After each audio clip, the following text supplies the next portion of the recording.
আমেনা, ওঠো। ভাবি তুমি আমেনা, তুমি নিচে শুয়েছিলে কেন? ভাবি আমি নিচেই ঘুমাই। নিচে ঘুমাই মানে? তুমি নিচে কেন ঘুমাও? লিপির সাথে খাটে যেয়ে ঘুমাতে পারো তো। কারণ ও আমার সাথে খাটে ঘুমানোর যোগ্য না, তাই। ও তোমার কি হয়? সৎ বোন, জানো না? সৎ বোন দেখে ও নিচে শোবে আর তুমি খাটের উপরে শোবে, এটা কেমন বিচার? সারো তো ভাবি, আমার কোনো অসুবিধা হয় না। আমেনা, তুমি আজকে খাটের উপরে শোবে আর লিপি আজকে নিচে শোবে। কি? আমার রুমে আমি নিচে ঘুমাবো আর আমি না খাটে শুইবো? আমি অবিচার পছন্দ করি না। একদিন নিচে ঘুমিয়ে দেখো কেমন লাগে। আম্মা, আম্মা! চুপ, একদম চুপ। চলের কথা ভুলে গেছো নাকি ডান গালে আরেকটা দিয়ে দিব? নিচে নাও। আমেনা, যাও তুমি উপরে যাই ঘুমাও। যাও বলছি। এই নিচে নাও। আবার দাঁড়িয়ে আছে, শো এখানে শো।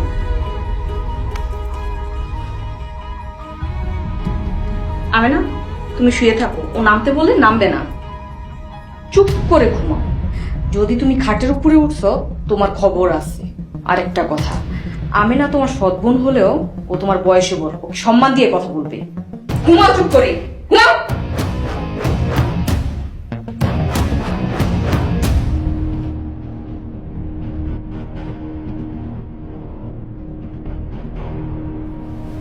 লিপি, ভাবি চলে গেছে, তুই খাটে চলে আয়।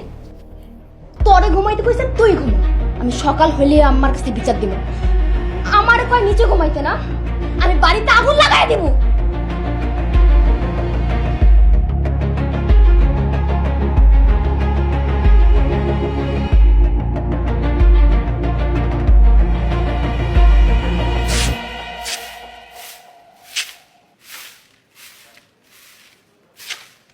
এই কিরে, সকালবেলা আমার চা না দিয়া তুই ঝাড়ু দিতে নামছিস কেন?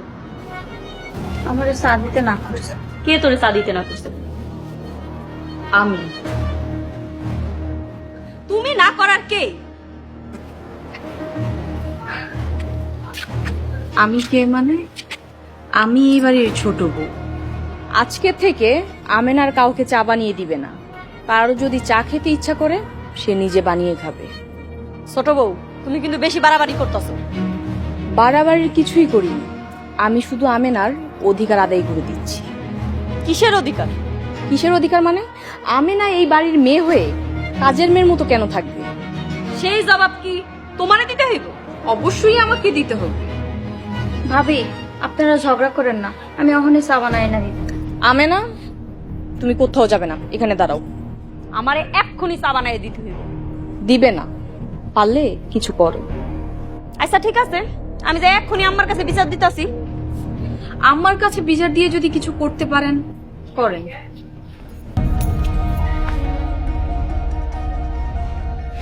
ভাবি আমার না ভয় করতেছে। ভয় পেও না আমেনা, আমি আছি তো। ওরা অনেক খারাপ ভাবি। এই খারাপগুলোকে সোজা করার জন্য আমি এই বাড়িতে এসেছি। যদি আমার বাড়িতে বাইর করে দেয় আমি কই যাবো? তুমি কোনো চিন্তা করো না, কেউ তোমাকে বাড়ি থেকে তাড়াতে পারবে না। আমি আছি তো বললাম। রাখো এটা, চলো।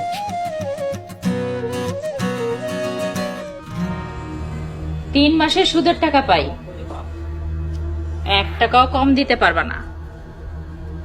আমার টাকা হজম করতে পারে এমন মানুষ এখনো জন্ম হয়নি। আমি তোমার সাথে পরে কথা কইতেছি। কিরে লিপি, কান্দস কেন? আম্মা, ওই ছোট ভাবি আমারে নিচে ঘুমাইতে দিছে আর ওই আমেনারে খাটে ঘুমাইতে দিছে। তুই আমার ডাক দিস না কেন? কেমনে ডাক দিমু? আমারে কইছে ডাক দিলে নাকি আমারে আবার মারবো, তাই তো তোমার ঘরে ডাক দেই নাই। আমার মায়ের ফ্লোরে শুইতে দিছে। ছোট বউ, তোরে যে আমি কি করবো? আম্মা, আমি না কইছিলাম আমি চা বানাই দিতে। দেয় নাই? ছোট বউ নাকি নিষেধ করছে, আর আমেনাও মুখের উপরে কইয়া দিছে ও আর কারো লেগে চা বানাইতে পারবো না।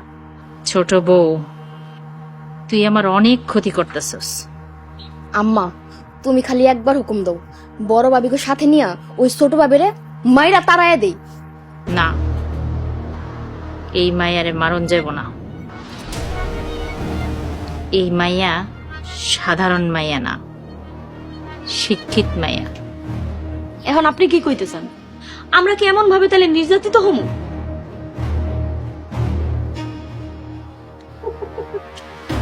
কটা দিন ধৈর্য ধরো, এই মায়ের আমি এমন শিক্ষা দিব পালানোর পথ পাইব না।